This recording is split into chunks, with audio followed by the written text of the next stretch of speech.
Cherche mon âme une bonne espérance, fuis le sommeil et la paix des pécheurs.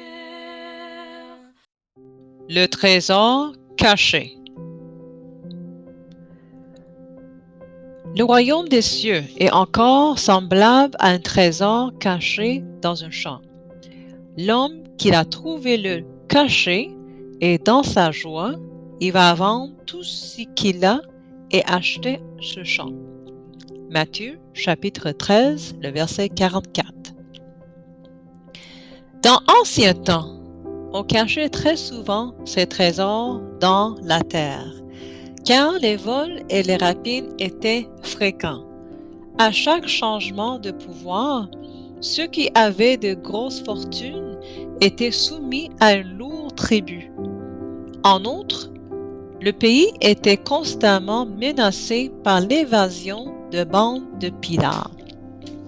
C'est pourquoi les riches cherchaient à mettre leur fortune en lieu sûr. Or, la terre était la meilleure cachette. Mais il arrivait aussi qu'on oubliât en droit lorsque la propriétaire venait à mourir ou s'y était séparée de ses biens par l'exil. Le trésor acquis avec tant de peine devenait la propriété de celui qui avait la chance de le découvrir.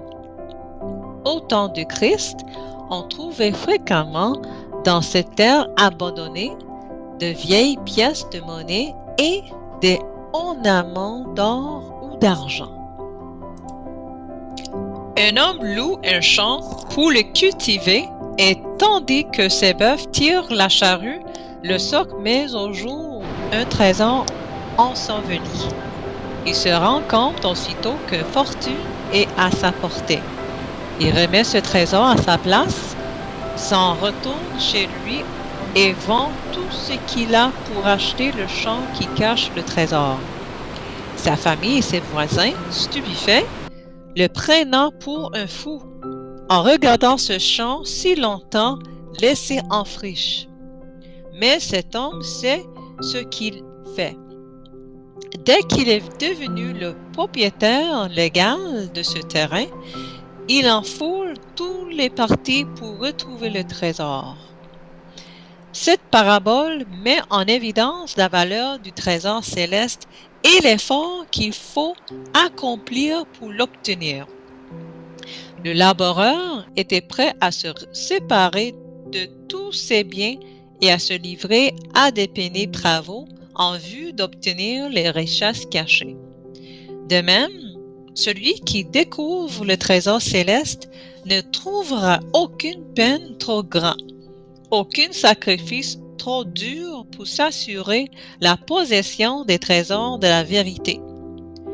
Dans la parabole, le champ qui renferme le trésor représente les saintes écritures. Le trésor, c'est l'Évangile.